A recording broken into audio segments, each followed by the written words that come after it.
Hi everyone, it's Belle here, and Christmas is one of my favourite times of the year. I've been busy decorating the castle ready for the beast so we can spend Christmas together.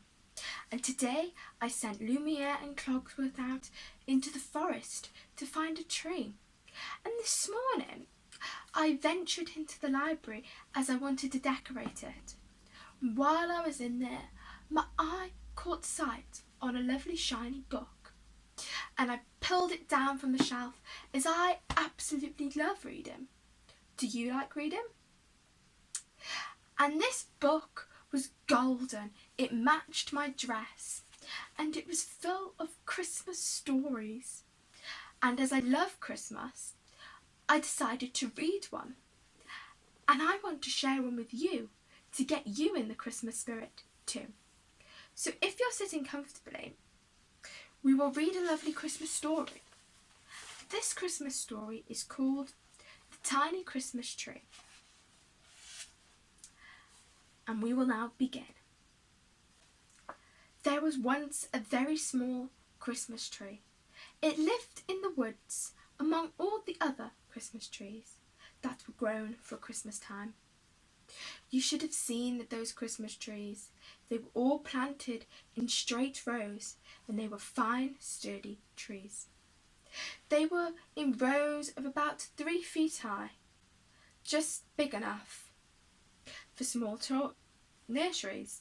Then there were some bigger trees whose branches could take a lot more toys and ornaments.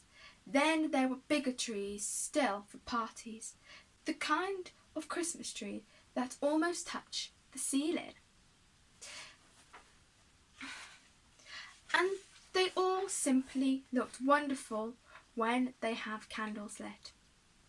And the largest of all were the trees that were sold for school parties, the sort that tower right up high and hold hundreds of presents and sparkle like magic. Oh, you would have loved to have seen these trees growing in rows, waiting for someone to come up and pick them and buy them for Christmas. I shall be sold this Christmas, I am sure, said the one Christmas tree, whispering to its neighbour. I am sturdy and straight and strong. I am a fine Christmas tree. They will dress me in silver frost and glittering ornaments and shining candles, and they will hang me with marvellous toys. I shall be sold too, said the Christmas tree, in the next row. I am sure I will have a fairy doll on top. I have a straight little spike where that doll could be tied to. How marvellous I will look! And how the children will clap their hands and shout with joy when they see me, said the biggest tree of all. Oh my goodness, I shall look grand, and I can tell you, I've been sold already. Somebody brought me yesterday. Did you see her coming around and looking at all the trees? She said to the tree grower, I will have that tree for Christmas. Mark it for me, please. It is a magnificent tree, and it will stand nicely in my great hall when I give a Christmas party to all the children in the village. Think of that! I will be so proud. Now the very small Christmas tree felt sad. Nobody had even thought of buying it. It was very, very small. The tree in its row it grew in were a lot bigger, and it could not understand why it had not grown. I wonder if I shall ever be bought, said the little fir tree sadly. I don't think I shall ever be much use. I have hardly grown since I was 2 years old. All the others have new spikes and branches at the top and have grown higher and higher, but I have stayed the same size. The other trees teased the small tree. When Christmas week came, many people walked among the rows of Christmas trees, choosing their trees for the parties. All the trees were in the tiny row were brought, and they were full of glee. We shall be dug up this week and put into pots and travel away on a great adventure, they cried. Oh, how grand we shall be, how we shall love it all. All the children who dance around us. Only the tiny Christmas tree was sad. Nobody had thought of buying it. Nobody had bought it. Some people had laughed at it.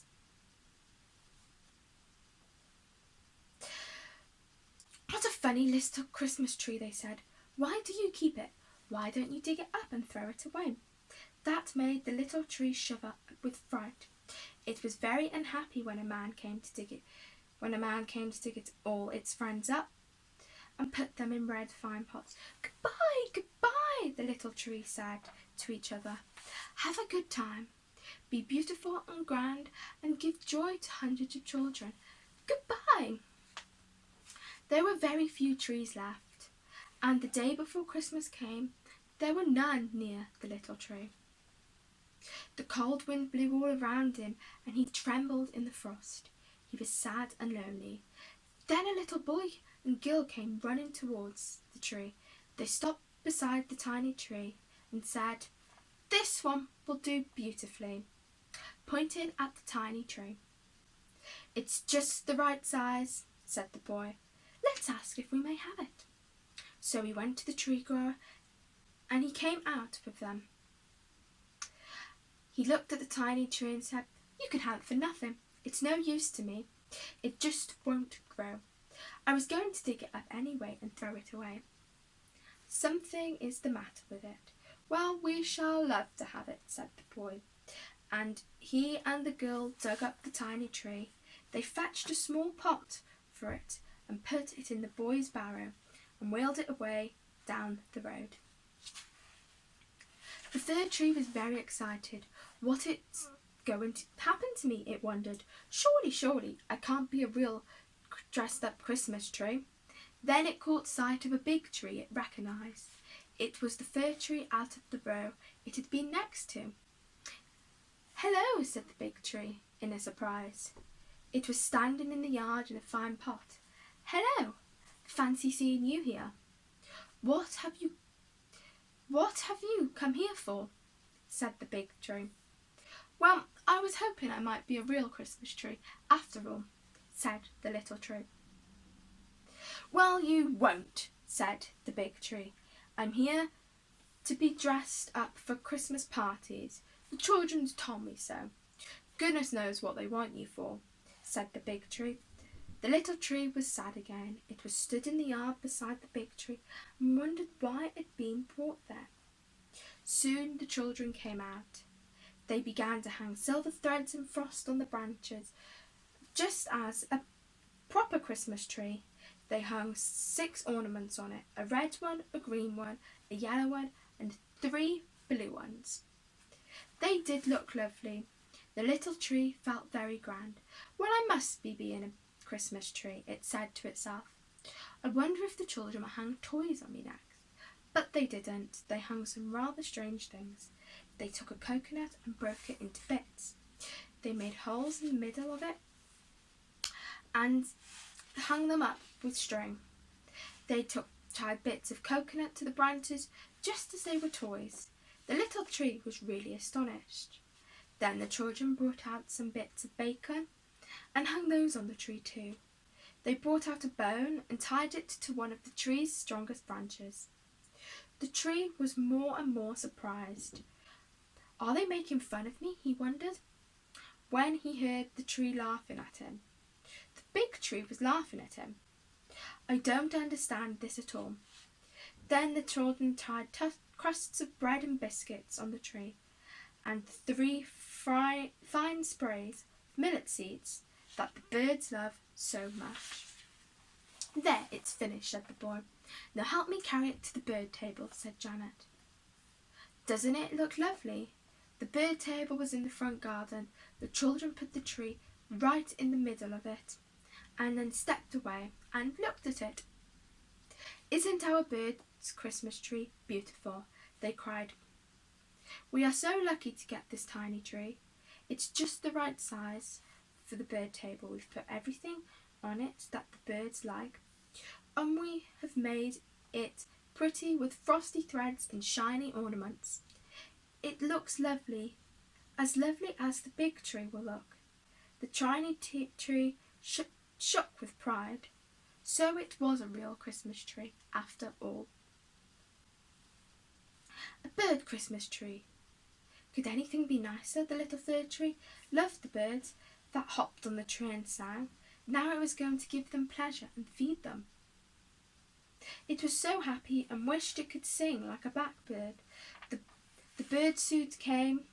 The tits pecked at the coconuts, the starling took the fat, the chaffinch pecked at the spray of millets, the sparrows and the robins loved the biscuits. There was something there for all of them. All day long the little fir tree felt the tiny cold feet of the birds on its branches. There is nothing that the tree loves more, except the wind that blows through it. The passers-by stop to look at the tree on the bird table, and they love it. Look, they say. Look, a bird Christmas tree.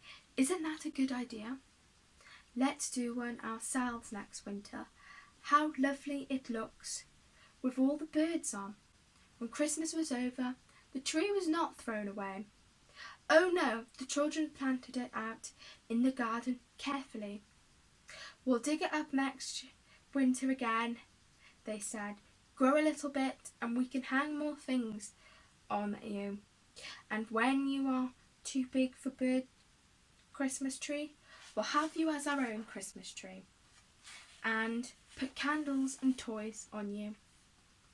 You are such a dear Christmas tree. The tree was very happy now. It grows next to a big lilac and a gooseberry bush, and it tells them all about how it was a bird Christmas tree last year. The end. I hope you enjoyed that story. I really like that story because I love Christmas, I love animals, and a bird Christmas tree is a lovely idea. So that's all from me for today. But all that's left for me to say is have a very Merry Christmas. Bye.